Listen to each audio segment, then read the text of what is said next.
ఓయ్ దోస్తులు, ఈరోజు ఒక మంచి కర్రీ నా కోసం, అలాగే ఓ మంచి పాట మీకోసం. అయితే వినండి.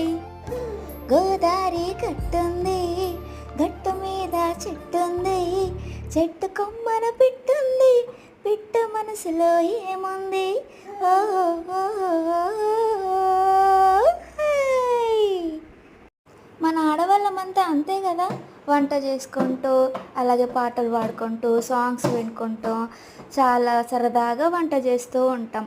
అప్పుడే కదా మనకి టైం అనేది తెలియకుండా సాఫీగా సాగిపోతుంది. ఇంతకీ నా పాట ఎలా ఉందో కామెంట్ చేయండి. అలాగే మీరు కూడా ప్లీజ్ వెళ్తూ వెళ్తూ సబ్స్క్రైబ్ చేసుకోండి. Thank you for watching.